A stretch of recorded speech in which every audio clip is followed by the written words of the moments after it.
Hello students. पिछली video में मैंने आपको समझाया कि कार्बन अपने यौगिकों में सहसंयोजी आबंध बनाता है। और सहसंयोजी आबंध वो क्यों बनाता है, आयनिक आबंध क्यों नहीं बनाता, वो भी मैंने आपको समझाया था। आई होप कि आपको अच्छे से समझ आ गया होगा। अब मैं आपको सहसंयोजी आबंध कुछ और अणुओं के एग्जाम्पल के द्वारा समझाऊंगी। मैं कुछ और अणु आपको बताऊंगी कि जिनमें सहसंयोजी आबंध बनता है, या मैं ये कहूँ कि कुछ और परमाणु भी हैं जो सहसंयोजी आबंध बनाकर अपना अष्टक पूरा करते हैं। तो सबसे पहले हम उसमें उदाहरण लेते हैं हाइड्रोजन का। हाइड्रोजन अणु का हम उदाहरण लेते हैं। ये है हमारा हाइड्रोजन अणु। ठीक है, हाइड्रोजन अणु मतलब कि H2। हाइड्रोजन जो है वो प्रकृति में H2 के रूप में मिलता है। H हाइड्रोजन का प्रतीक है, हाइड्रोजन परमाणु का प्रतीक है। ये हाइड्रोजन का एक परमाणु है, लेकिन ये प्रकृति में इस रूप में नहीं मिलता है, ये प्रकृति में इस रूप में मिलता है। तो ये कैसे बना, H2 कैसे बना, या इस H2 का मतलब क्या है कि इसमें दो हाइड्रोजन आपस में जुड़े हुए हैं आबंध के द्वारा। और ये कौन सा आबंध है और ये कैसे बना वो मैं आपको समझाती हूँ। अब देखिए ध्यान से। हाइड्रोजन के लिए दो हाइड्रोजन है, दो हाइड्रोजन परमाणु है इसके अंदर। हाइड्रोजन का जो परमाणु क्रमांक है, सबसे पहले आपको किसी भी यौगिक में आबंधन दिखाने के लिए उसका परमाणु क्रमांक पता होना चाहिए। हाइड्रोजन का परमाणु क्रमांक है 1। तो अगर मैं इसका इलेक्ट्रॉनिक विन्यास लिखूं, हाइड्रोजन का इलेक्ट्रॉनिक विन्यास, इलेक्ट्रॉनिक विन्यास का मतलब है कि किस कक्ष में कितने कितने इलेक्ट्रॉन्स जाएंगे। तो सबसे पहला कक्ष या सबसे पहला कोश है के। और क्योंकि हाइड्रोजन के पास एक ही इलेक्ट्रॉन है, परमाणु क्रमांक का मतलब कि उस परमाणु में, जब वो परमाणु पर कोई आवेश नहीं है, उस परमाणु में इलेक्ट्रॉनों की या प्रोटॉनों की संख्या। तो कितने इलेक्ट्रॉन है इसके पास, सिर्फ एक। तो पहले कक्ष यानी कि के में कितने इलेक्ट्रॉन जाएंगे, एक इलेक्ट्रॉन है तो एक ही जाएगा। तो इसका इलेक्ट्रॉनिक विन्यास हो गया 1, जो कि के में है, पहले कोश में है। अब हमें पता है कि पहले कोश में दो से ज़्यादा इलेक्ट्रॉन नहीं आ सकते। पहले कोश में दो से ज़्यादा इलेक्ट्रॉन नहीं आ सकते हैं। तो अगर हाइड्रोजन चाहता है कि वो अपने अंतिम कोश को पूरी तरह से भर ले, तो उसको सिर्फ एक और इलेक्ट्रॉन की आवश्यकता है, क्योंकि उसका पहला कोश भी के है और अंतिम कोश भी के है। के से ही स्टार्ट हो रहा है ये और के पर ही ख़त्म हो रहा है। पहला और अंतिम एक ही कोश है, और चाहे आप उसको पहला कह लो चाहे आप उसको अंतिम कह लो, वही कोश है उसके पास। ठीक है, तो अंतिम कोश में इसके दो से ज़्यादा इलेक्ट्रॉन नहीं आ सकते, क्योंकि पहले कोश के है, अंतिम कोश के है, और के में दो से ज़्यादा इलेक्ट्रॉन नहीं आ सकते। तो इसलिए हाइड्रोजन को अब क्या करना है, हाइड्रोजन को अपने अंतिम कोश में दो इलेक्ट्रॉन पूरे करने हैं। तो मैं हाइड्रोजन को इसके अंतिम कोश के इलेक्ट्रॉनों के साथ इस तरह से दिखा रही हूँ। चाहे आप क्रॉस दिखा दीजिए, चाहे आप ऐसे डॉट दिखा दीजिए, आप कुछ भी दिखा सकते हैं। ये जो डॉट है हाइड्रोजन के साथ, ये क्या दिखा रहा है, या ये क्या दिखा रहा है, अंतिम कोश में, अंतिम कोश को क्या कहते हैं, अंतिम कोश को संयोजकता कक्ष भी कहते हैं। ये मैंने आपको बताया था, अंतिम कोश को संयोजकता कक्ष भी कहते हैं, क्योंकि इसके अंदर कितने इलेक्ट्रॉन है उसके आधार पर यह पता चलता है कि उस परमाणु की संयोजकता कितनी होगी। तो हमारे पास हाइड्रोजन के अंतिम कोश में कितने इलेक्ट्रॉन हैं, एक इलेक्ट्रॉन। ठीक है, तो मैं इसको इस तरह से दिखा देती हूँ। जो हाइड्रोजन है हमारा, किसी भी परमाणु के किसी भी परमाणु को हम उसके अंतिम कोश के अंदर जितने इलेक्ट्रॉन हैं उसके साथ दिखाते हैं। इस तरह से हमने दिखा दिया। ये है एक हाइड्रोजन। ऐसे ही मेरे पास एक और हाइड्रोजन है, हम देख रहे हैं H2 यानी कि दो हाइड्रोजन है। तो एक हाइड्रोजन, ये इसका इलेक्ट्रॉन और ये इस हाइड्रोजन का इलेक्ट्रॉन।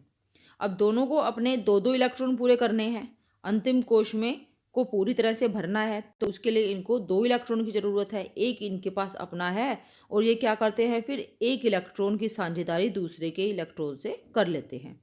इस हाइड्रोजन ने इसके इलेक्ट्रॉन की साझेदारी कर ली, और ये क्या करेगा, ये इसके इलेक्ट्रॉन की साझेदारी कर लेगा। अब इससे क्या हो गया, इससे दोनों हाइड्रोजन के पास कुछ कुछ समय के लिए ही या टेम्परेरी रूप से भी हम कहें तो दोनों के पास दो दो इलेक्ट्रॉन हो गए, और जिससे इनका अंतिम कोश पूरी तरह से भर गया। तो इस तरह से ये उत्कृष्ट गैस विन्यास को प्राप्त कर लेते हैं। उत्कृष्ट गैस विन्यास मतलब कि जो उत्कृष्ट गैसें हैं उनके जैसे विन्यास को ये प्राप्त कर लेते हैं।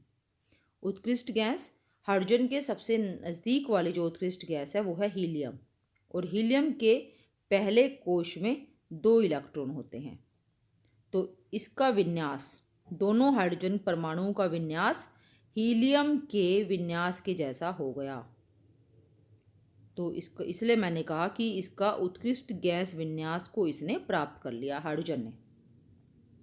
ठीक है, ये हमने किया हाइड्रोजन परमाणु किस तरह से सहसंयोजी आबंध बनाता है। हाइड्रोजन का एक परमाणु हाइड्रोजन के दूसरे परमाणु के साथ सहसंयोजी आबंध बना रहा है, एक एक इलेक्ट्रॉन की साझेदारी करके। इस तरह से इनके बीच में एक आबंध बनेगा, एक सहसंयोजी आबंध इनके बीच में बनेगा। तो आपने ये ध्यान रखना है कि जब भी दो परमाणु, कोई भी परमाणु है, जैसे मैंने X लिख दिया, आपस में एक एक इलेक्ट्रॉन की साझेदारी करते हैं तो उनके बीच में एकल सहसंयोजी, एकल मतलब एक सहसंयोजी आबंध बनता है, और उसे हम इस तरह से एक लाइन के द्वारा, जैसे मैंने दोनों हाइड्रोजन के बीच में दिखाया है, एक लाइन के द्वारा एक आबंध को हम दर्शाते हैं। तो अगर आपसे कोई कहता है कि दो परमाणुओं के बीच में एकल सहसंयोजी आबंध है, तो आपने समझ जाना है कि उस आबंध को बनाने में 2 इलेक्ट्रॉन शामिल हैं। उनमें से एक इलेक्ट्रॉन एक परमाणु का है और दूसरा इलेक्ट्रॉन दूसरे परमाणु का है। ओके, ये था हाइड्रोजन का। अब मैं आपको एकल सहसंयोजी आबंध का एक और उदाहरण समझाती हूँ, जो मैंने आपको पिछली वीडियो में भी समझाया था। आप फिर भी इस उदाहरण को दोबारा से देखें। और ये अब हम कर रहे हैं इसमें क्लोरीन का Cl2। इसके लिए हमें क्लोरीन के एक परमाणु का, पहले हमें परमाणु क्रमांक पता होना चाहिए, जैसे मैंने आपको हाइड्रोजन का बताया। क्लोरीन का परमाणु क्रमांक है 17, और इसका इलेक्ट्रॉनिक विन्यास, इलेक्ट्रॉनिक विन्यास का मतलब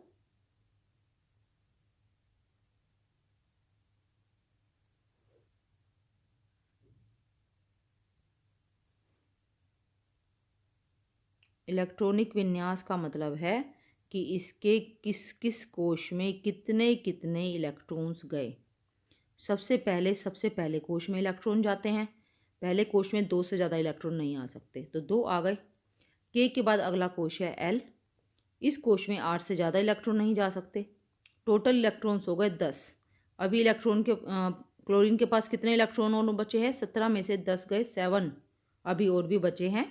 तो तीसरा कोश है M, जिसमें बचे हुए 7 इलेक्ट्रॉन चले जाएंगे। अंतिम कोश में 8 से ज़्यादा इलेक्ट्रॉन नहीं आ सकते।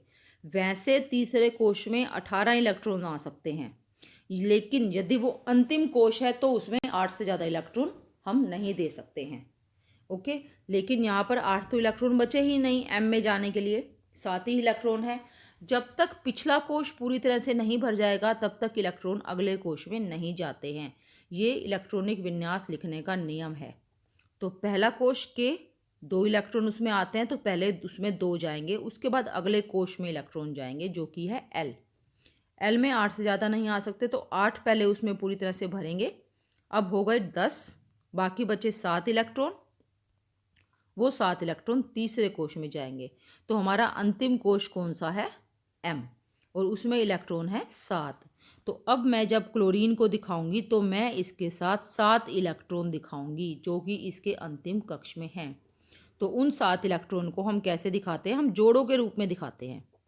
तो 3 तो मैंने ये जोड़े बना दिए और 1 इलेक्ट्रॉन मैंने इधर बना दिया। आपको ये देखना है कि मैं 1 इलेक्ट्रॉन क्यों बना रही हूँ, इधर 2 क्यों नहीं बना रही हूँ, इधर जोड़ा क्यों नहीं बनाया मैंने। तो हमने ये देखना है कि इसको अपना अष्टक पूरा करने के लिए, अंतिम कोश में 8 इलेक्ट्रॉनों की संख्या को पूरा करने के लिए कितने इलेक्ट्रॉनों की आवश्यकता है? सिर्फ 1 इलेक्ट्रॉन की आवश्यकता है। तो इसलिए जिस तरफ मैं दूसरा क्लोरीन बनाऊंगी उस तरफ मुझे सिर्फ 1 ही इलेक्ट्रॉन दिखाना है, क्योंकि ये दूसरे से 1 इलेक्ट्रॉन की साझेदारी करेगा। तो ये भी उसको अपना एक ही इलेक्ट्रॉन साझेदारी करवाएगा। ऐसा नहीं है कि ये दूसरे से तो एक ही साझेदारी करेगा और दूसरा इसके दो ले लेगा, दूसरा इसके दो की साझेदारी करेगा, ऐसा कभी नहीं होगा। सहसंयोजी आबंध में दोनों परमाणुओं की तरफ से बराबर साझेदारी होगी हमेशा। अगर एक परमाणु एक इलेक्ट्रॉन की साझेदारी करवा रहा है दूसरे को, तो दूसरे से को भी अपनी एक ही इलेक्ट्रॉन की साझेदारी करवानी है।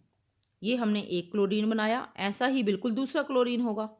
तो क्योंकि दोनों परमाणु सेम है ना Cl2 में, तो हमें सिर्फ एक ही बार लिखना है उसको, दो दो दिखाने की ज़रूरत नहीं है दो क्लोरीन का, क्योंकि दोनों सेम है। तो ऐसे अब मैं दूसरा क्लोरीन दिखा रही हूँ जिसके मैं 7 इलेक्ट्रॉन दिखाऊंगी, जो कि इसके संयोजकता इलेक्ट्रॉन है। इस तरह से दिखा दिया मैंने। अब हर क्लोरीन के पास अपने 7 इलेक्ट्रॉन है, तो वो दूसरे से सिर्फ एक इलेक्ट्रॉन की साझेदारी चाहेगा।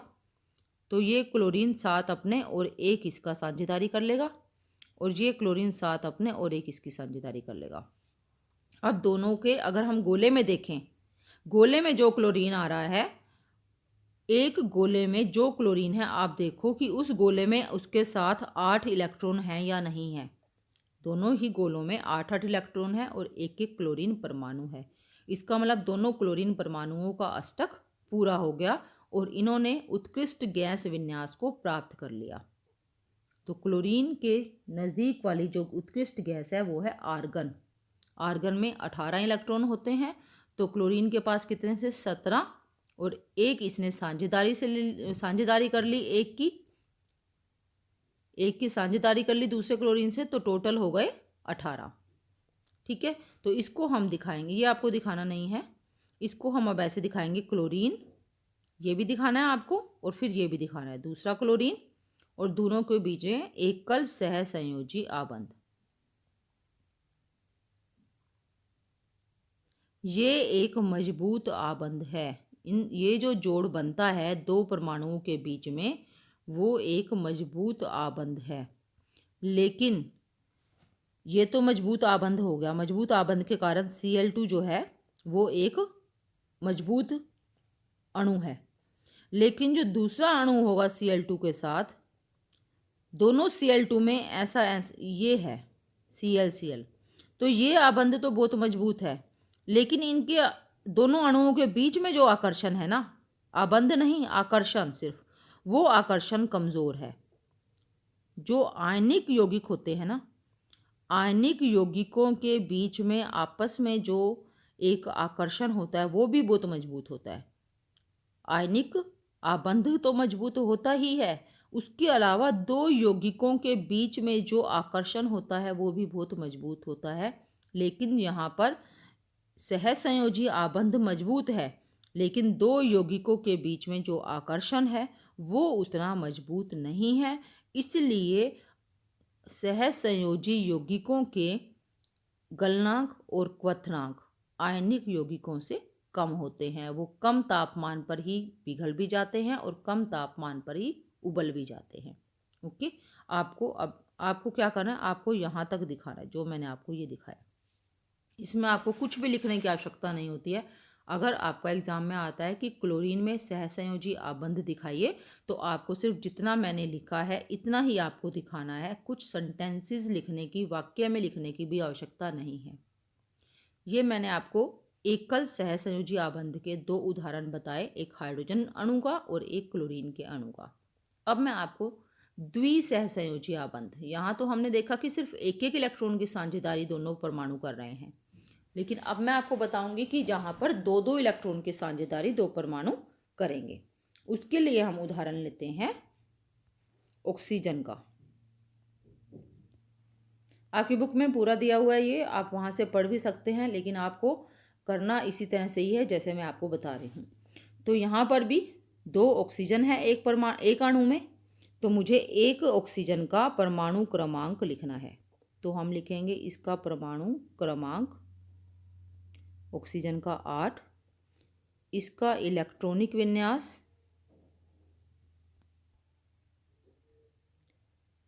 एक ऑक्सीजन का इलेक्ट्रॉनिक विन्यास मतलब इसके पहला कोश क्या होता है K, उसमें 2 इलेक्ट्रॉन, अगला कोश है L, उसमें कितने इलेक्ट्रॉन बचे, 8 में से 2 K में चले गए, बाकी बचे 6 इलेक्ट्रॉन। तो अष्टक पूरा नहीं है। अष्टक पूरा करने के लिए इसको कितने इलेक्ट्रॉन की आवश्यकता है? 2 की। इसका मतलब ये 2 की साझेदारी करेगा दूसरे ऑक्सीजन परमाणु के साथ। दोनों ही ऑक्सीजन परमाणु है, तो अगर ये चाहे, एक ऑक्सीजन चाहे कि मैं दूसरे ऑक्सीजन से 2 इलेक्ट्रॉन ले लूं, तो ये क्यों देगा? क्योंकि ये भी तो इसके ही जैसा है ना, तो ये तो अपना नहीं देगा। ऐसे ही ये वाला ऑक्सीजन इसको नहीं देगा, दोनों में से कोई भी दूसरे को नहीं देगा, इसलिए आयन नहीं बन सकते यहाँ पर। तो सिंपल अष्टक को पूरा करने का सबसे आसान फॉर्मूला क्या है कि दोनों एक दूसरे के साथ इलेक्ट्रॉनों की साझेदारी कर लें। ठीक है, तो ये दोनों एक दूसरे के साथ कितने इलेक्ट्रॉन की साझेदारी करेंगे? 2 इलेक्ट्रॉन की, क्योंकि अष्टक पूरा करने के लिए अगर इसे 8 करना है तो इसे 2 और इलेक्ट्रॉनों की आवश्यकता है। तो अब इसका मतलब है जब मैं एक ऑक्सीजन परमाणु को दिखा रही हूँ तो मुझे, ये 2 ऑक्सीजन परमाणु हैं, तो मुझे दोनों को एक दूसरे की तरफ 2-2 इलेक्ट्रॉन दिखाने पड़ेंगे, क्योंकि इन दोनों को 2-2 इलेक्ट्रॉनों की आवश्यकता है अष्टक पूरा करने के लिए। तो पहले मैं एक ऑक्सीजन को बनाऊंगी। आपने एक ऑक्सीजन बनाना है पहले, उसमें कितने इलेक्ट्रॉन हैं इसके अंतिम कोश में? 6। तो 6 इलेक्ट्रॉन मैंने यहाँ पर 3 जोड़ों के रूप में दिखाने हैं, और तीसरा जो जोड़ा है मुझे दिखाना है दूसरे ऑक्सीजन परमाणु की तरफ। ऐसे ही इस ऑक्सीजन का भी मुझे 3 जोड़े दिखाने, क्योंकि 6 ही इलेक्ट्रॉन है अंतिम कोश में। तो तीसरा जोड़ा दूसरे ऑक्सीजन परमाणु की तरफ। अब इस ऑक्सीजन को अपना अष्टक पूरा करने के लिए इसके 2 इलेक्ट्रॉनों की साझेदारी करनी पड़ेगी। ऐसे ही इस ऑक्सीजन को अष्टक पूरा करने के लिए इसके 2 इलेक्ट्रॉनों की साझेदारी करनी पड़ेगी। अब दोनों ऑक्सीजन परमाणुओं के जो गोले हैं उनमें 8-8 डॉट्स हैं, 8-8 बिंदु हैं। तो इसका मतलब दोनों के पास 8-8 इलेक्ट्रॉन हैं साझेदारी के फलस्वरूप। तो इसलिए अब मैं इसको ऐसे दिखाऊंगी, 2 ऑक्सीजन और दोनों के बीच में द्विआबंध। तो ये क्या बना यहाँ पर? द्विआबंध। ये जो सहसंयोजी आबंध यहाँ बना है वो द्विआबंध बना है। 2 ऑक्सीजन परमाणुओं के बीच में ऑक्सीजन अणु के अंदर द्विआबंध है, जिससे ये दोनों अपना अपना अष्टक पूरा करके जो सबसे नज़दीकी निकटतम उत्कृष्ट गैस है ऑक्सीजन की निकटतम उत्कृष्ट गैस है नियोन, जिसमें कि 10 इलेक्ट्रॉन होते हैं। और यहाँ पर देखो 8 तो ऑक्सीजन के अपने थे ही, साथ में 2 की इसने साझेदारी कर ली दूसरे ऑक्सीजन से, तो टोटल कितने हो गए? 10। तो इस तरह से ऑक्सीजन ने उत्कृष्ट गैस विन्यास को प्राप्त कर लिया, 2-2 इलेक्ट्रॉनों की साझेदारी आपस में करके, और बन गया द्विआबंध। आपको समझ आ गया होगा। इसके बाद मैं आपको एक और उदाहरण समझाती हूँ जहाँ पर 3-3 इलेक्ट्रॉनों की साझेदारी होती है। ठीक है, तो वो उदाहरण है हमारा नाइट्रोजन का, N2। नाइट्रोजन प्रकृति में N2 के रूप में मिलता है। तो बिल्कुल उसी तरह से मैं इसको यहाँ पर आपको नाइट्रोजन का आबंधन दिखाऊंगी। यहाँ पर सहसंयोजी आबंध नाइट्रोजन का सबसे पहले हमें लिखना है परमाणु क्रमांक।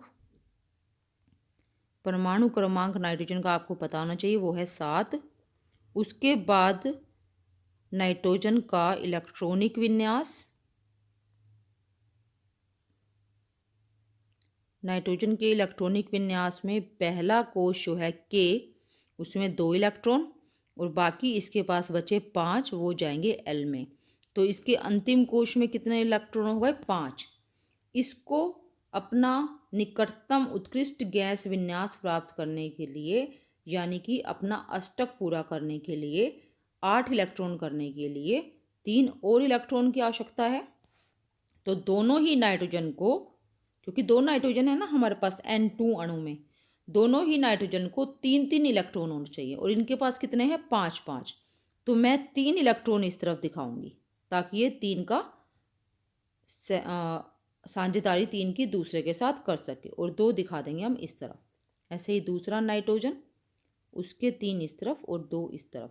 अब ये नाइट्रोजन इसके तीनों की साझेदारी कर लेगा, और ये नाइट्रोजन इसके तीनों की साझेदारी कर लेगा। अब दोनों के गोले में कितने कितने इलेक्ट्रॉन आ गए, कितने कितने बिंदु आ गए? 8-8 बिंदु। तो ये बन गया नाइट्रोजन, और नाइट्रोजन में एक जोड़े से इलेक्ट्रॉन के एक जोड़े से बना एक आबंध, दूसरे जोड़े से दूसरा आबंध, और तीसरे जोड़े से तीसरा आबंध। ये 3 लाइनें जो मैंने आपको आबंध के लिए दिखाई हैं वो आपको इस वाले चित्र में नहीं दिखानी है। ये मैंने सिर्फ समझाने के लिए बनाई हैं। इसको अलग से बनाना है यहाँ पर, ये इस तरह से, और ये बन जाएगा आपका त्रिआबंध। तो आपसे अगर कोई क्वेश्चन पूछता है कि त्रिआबंध का कोई एक उदाहरण दीजिए, तो आप N2 बताएंगे। तो इस तरह से नाइट्रोजन 3 इलेक्ट्रॉनों की साझेदारी करके दूसरे नाइट्रोजन के साथ उत्कृष्ट गैस विन्यास, जो इसकी निकटतम उत्कृष्ट गैस है नियोन, उसका विन्यास प्राप्त कर लेता है, जिसमें कि टोटल 10 इलेक्ट्रॉन है। तो 7 इसके पास अपने थे, 3 की इसने साझेदारी कर ली, टोटल हो गए 10। ठीक है, तो आपको ये जो कुछ मैंने यहाँ पर दिखाया वो चीज़ें आपको नहीं दिखानी है क्या? एक तो ये नहीं दिखाना है आपको इसमें, और ये नहीं दिखाना, ये मैंने सिर्फ समझाने के लिए बनाए हैं। ये आपको यहाँ पर नहीं दिखाना है। अगर आपसे नाइट्रोजन का आबंधन पूछा जाता है, आपसे पूछा जाता है कि नाइट्रोजन का जो अणु है वो आप उसमें सहसंयोजी आबंध बनाकर दिखाइए, तो आपको ये पूरा करना है, बाकी और कुछ इसमें नहीं दिखाना है। ठीक है, तो ये है नाइट्रोजन का। तो हमने ये सभी इसमें देख लिए, और इसमें 3 सहभागी युग्म, आपने ये ध्यान रखना है, इसको कहते हैं जो एक जोड़ा है 2 इलेक्ट्रॉनों का, ये एक सहभागी युग्म है। तो इसमें कितने सहभागी युग्म हो गए? 3 सहभागी युग्म हो गए। ठीक है, और इससे यहाँ पर त्रिआबंध बन जाता है।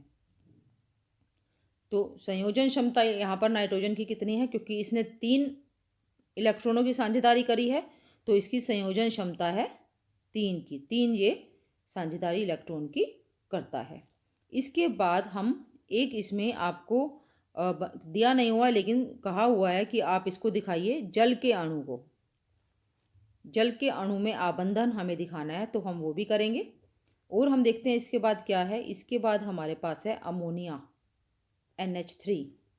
तो अब हम NH3 को भी देखेंगे। अभी तक हमने जो सहसंयोजी आबंध के एग्जाम्पल पढ़े हैं वो हमने ऐसे किए हैं, ऐसे अणुओं के बारे में देखा है हमने जिसमें दोनों ही सेम तरह के परमाणु हैं। N2 में दोनों परमाणु नाइट्रोजन के हैं, O2 में दोनों परमाणु ऑक्सीजन के हैं, H2 में दोनों परमाणु हाइड्रोजन के हैं,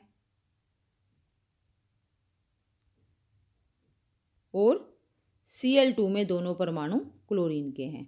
अब हम जो उदाहरण देख रहे हैं, हम वो देख रहे हैं जिसमें अलग अलग तरह के परमाणु हैं। जैसे सबसे पहला उदाहरण मैं ले रही हूँ H2O। तो इसमें आपको कैसे आप इसको दिखाओगे?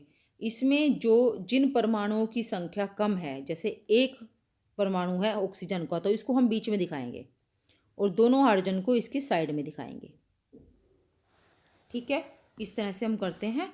तो मैं दोनों के ही परमाणु विन्यास, इलेक्ट्रॉनिक विन्यास लिखूंगी, ऑक्सीजन का भी और हाइड्रोजन का भी।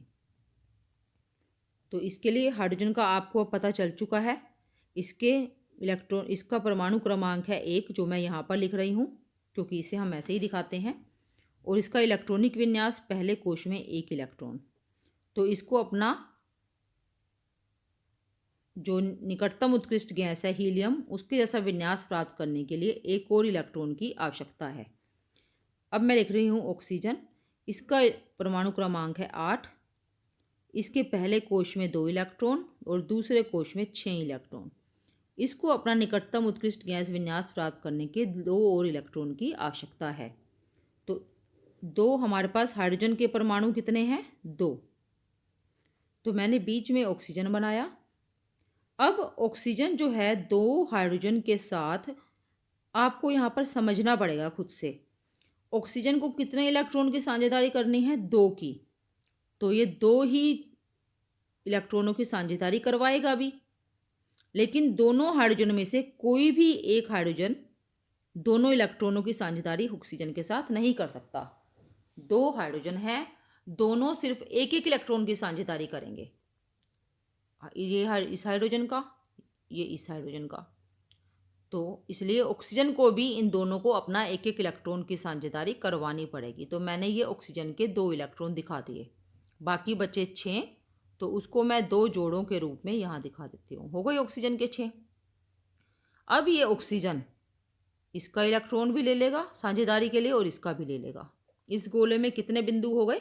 8 बिंदु। तो ऑक्सीजन ने दोनों हाइड्रोजन के एक एक इलेक्ट्रॉन की साझेदारी कर ली। अब जो हाइड्रोजन है वो क्या करेंगे? वो ऑक्सीजन के एक एक इलेक्ट्रॉन की साझेदारी कर लेंगे।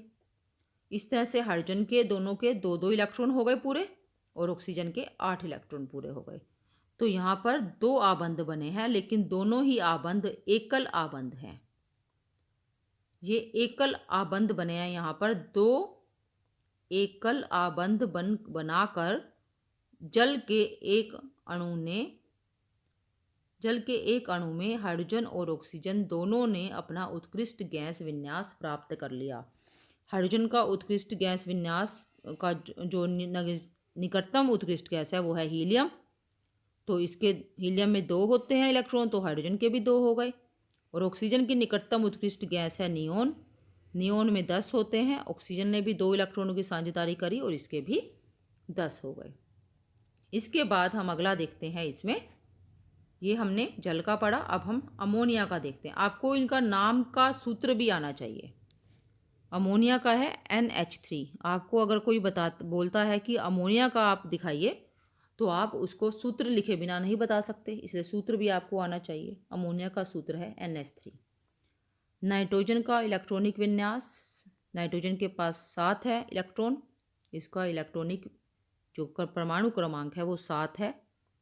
पहले कोश में 2 इलेक्ट्रॉन, दूसरे कोश में 5 इलेक्ट्रॉन। ऐसे ही हाइड्रोजन का 1 इलेक्ट्रॉन है, तो पहले कोश में 1 इलेक्ट्रॉन। नाइट्रोजन को अपना उत्कृष्ट गैस पर विन्यास प्राप्त करने के लिए 3 इलेक्ट्रॉन की आवश्यकता है और हाइड्रोजन को आवश्यकता है 1 इलेक्ट्रॉन की। तो नाइट्रोजन को 3 की आवश्यकता है, एक हाइड्रोजन को 1 की आवश्यकता है, लेकिन हाइड्रोजन है कितने? 3 है हाइड्रोजन। इसका मतलब नाइट्रोजन तीनों हाइड्रोजन से एक एक इलेक्ट्रॉन की साझेदारी करेगा। नाइट्रोजन बीच में दिखा देंगे, 1 इलेक्ट्रॉन इधर, 1 इलेक्ट्रॉन इधर, 1 इलेक्ट्रॉन इधर। नाइट्रोजन के ये 3 इलेक्ट्रॉन हमने दिखा दिए, लेकिन इसके अंतिम कोश में कितने इलेक्ट्रॉन है? 5, तो 2 मैंने यहाँ पर दिखा दिए। अब ये मैंने 3 इलेक्ट्रॉन अलग अलग क्यों दिखाए हैं? क्योंकि ये 3 इलेक्ट्रॉनों की साझेदारी एक एक हाइड्रोजन के साथ करेगा। ये एक हाइड्रोजन, ये हाइड्रोजन, ये। तो मैंने तीनों हाइड्रोजन भी बना दिए उनके एक एक इलेक्ट्रॉन के साथ, संयोजकता इलेक्ट्रॉन के साथ। तो इस हाइड्रोजन का के 2 इलेक्ट्रॉन, इसके 2 इलेक्ट्रॉन और इसने भी नाइट्रोजन के 1 इलेक्ट्रॉन की साझेदारी कर ली। तीनों हाइड्रोजन के 2-2 इलेक्ट्रॉन हो गए।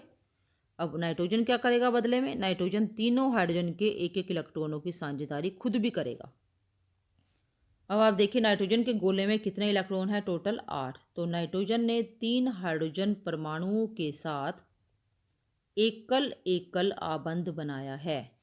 तो यहाँ पर 3 एकल सह संयोजी आबंध बने हैं और जो इसमें 4 परमाणु हैं, इस अणु में 4 परमाणु है ना, एक नाइट्रोजन है और 3 हाइड्रोजन है और चारों का ही जो उत्कृष्ट गैस विन्यास है, चारों ने निकटतम उत्कृष्ट गैस विन्यास को प्राप्त कर लिया है, इस तरह से एक एक आबंध बनाकर। ओके, इसके बाद हमारा अगला उदाहरण है मीथेन। बिल्कुल उसी तरह से हमने करना है, बिल्कुल भी कोई परेशानी की इसमें कोई दिक्कत नहीं आएगी आपको। बिल्कुल आसानी से अगर आपको समझ आ गया, आपने 2-3 अपने आप से बनाकर देख लिए। और सबसे बड़ी बात है कि आप जब ये पढ़ रहे हैं, सिर्फ आपको देखना नहीं है कि क्या हो रहा है, आपको साथ में खुद भी अपनी नोटबुक में करना है, तभी आपको समझ आएगा, वरना आपको समझ नहीं आएगा। आप एक बार देखेंगे और उसके बाद आप भूल जाएंगे। अब आप बिल्कुल उसी तरह से यहाँ पर मीथेन का लिखेंगे। हमारे पास हाइड्रोजन कितने हैं? 4। एक कार्बन को उत्कृष्ट गैस विन्यास प्राप्त करने के लिए 4 और इलेक्ट्रॉन की आवश्यकता है। अंतिम कोश में 4 इलेक्ट्रॉन है, 4 और अगर साझेदारी इसने कर ली तो इसके हो जाएंगे 8। हाइड्रोजन के अंतिम कोश में 1 इलेक्ट्रॉन है और इसके अंतिम कोश में 2 से ज़्यादा आ नहीं सकते, तो इसको कितने और इलेक्ट्रॉन की साझेदारी करनी है? 1 और की करनी है। तो एक कार्बन जो है वो 4 इलेक्ट्रॉन की साझेदारी करवा सकता है और इसके 4 इलेक्ट्रॉन की साझेदारी करने के लिए इसके पास 4 हाइड्रोजन आ चुके हैं और हर हाइड्रोजन के पास एक एक इलेक्ट्रॉन है अंतिम कोश में। तो हमने वो भी दिखा दिया। अगर आपको कोई दिक्कत लगे तो आप कार्बन के डॉट दिखा दो, बिंदु दिखा दो और हाइड्रोजन के ऐसे छोटे छोटे क्रॉस दिखा दो, ताकि आपको समझ आ जाए कि ये हम क्या कर रहे हैं। अलग अलग दिखा सकते हो आप इस तरह से, जिससे आपको क्लियर हो जाएगा कि कार्बन के कौन से हैं और हाइड्रोजन के कौन से हैं। अब चारों हाइड्रोजन कार्बन का एक एक इलेक्ट्रॉन की साझेदारी कर लेंगे और सभी हाइड्रोजन के दो दो इलेक्ट्रॉन हो गए और इन्होंने अपना निकटतम उत्कृष्ट गैस विन्यास हीलियम का इलेक्ट्रॉनिक विन्यास प्राप्त कर लिया। और कार्बन ने चारों हाइड्रोजन का एक एक इलेक्ट्रॉन की साझेदारी करके अपना निकटतम उत्कृष्ट गैस विन्यास यानी कि नियोन का जो गैस विन्यास है वो प्राप्त कर लिया। और ये बन गए 4 एकल आबंध कार्बन के 4 हाइड्रोजन परमाणुओं के साथ। तो मीथेन के एक अणु में कितने आबंध हैं? 4। और कैसे हैं वो चारों? एकल सहसंयोजी आबंध। ये जो मैंने आपको चित्र बनाकर दिखाया है, बिंदु बनाकर, इन्हें बोलते हैं इलेक्ट्रॉन बिंदु संरचना, क्योंकि हमने इलेक्ट्रॉन को बिंदुओं के द्वारा दिखाकर इस अणु की संरचना बनाई है। तो एग्ज़ाम में आपका ऐसे ही आएगा कि आप मीथेन के एक अणु की इलेक्ट्रॉन बिंदु संरचना की व्याख्या कीजिए। तो आपको सिर्फ इतना करके दिखाना है और आपको आसानी से मार्क्स मिल जाएंगे। ओके, इतना आपको समझ आ गया होगा। आपने इसको खुद से बनाकर भी देखना है। जब तक आप खुद से नहीं बनाएंगे तब तक आपको समझ नहीं आएगा। इसके बाद ये मैं आपको बता ही चुकी हूँ कि ये सहसंयोजी आबंध है। इनके अणुओं में तो भीतर तो प्रबल आबंध होता है, जो मैंने आपको बताया कि सहसंयोजी आबंध तो प्रबल है, मजबूत है, लेकिन जो दो अणुओं के बीच में जो आकर्षण होता है, यहाँ इनके बीच में आकर्षण जिसको कि अंतर अणुक बल कहते हैं, वो दुर्बल होता है, वो कमज़ोर होता है। इसी कारण से इनके क्वथनांक और गलनांक कम होते हैं और ये विद्युत के कुचालक होते हैं, क्योंकि इनमें कहीं पर भी हमें आवेशित कण नहीं दिखाई दे रहे हैं। आवेशित कण बने ही नहीं, यानी कि आवेशित कण का मतलब है आयन। आयन तो बने ही नहीं कहीं पर भी, क्योंकि इलेक्ट्रॉनों का आदान प्रदान तो हुआ नहीं। अगर कोई एक, जैसे कि आयनिक यौगिक थे, कोई एक परमाणु इलेक्ट्रॉन दे देता है तो वो धनायन बन जाता है और जो ले लेता है वो ऋणायन बन जाता है। यहाँ पर तो किसी ने दिया नहीं, किसी ने लिया नहीं, दोनों ने साझेदारी की है, इसलिए कोई आवेशित कण मतलब कि कोई आयन नहीं बना है। कोई आयन नहीं बना, इसलिए ये विद्युत के कुचालक होते हैं। एग्ज़ाम में आपका ये क्वेश्चन आ सकता है। आपको बताना है कि सहसंयोजी यौगिकों के क्वथनांक और गलनांक कम क्यों होते हैं, तो उसका आंसर ये है। और अगर आपसे क्वेश्चन पूछा जाता है कि सहसंयोजी आबंध विद्युत के कुचालक क्यों होते हैं, तो उसका आंसर है ये। इनके परमाणुओं के बीच इलेक्ट्रॉन की साझेदारी होती है और आवेशित कण बनते हैं, आवेशित कण नहीं बनते हैं।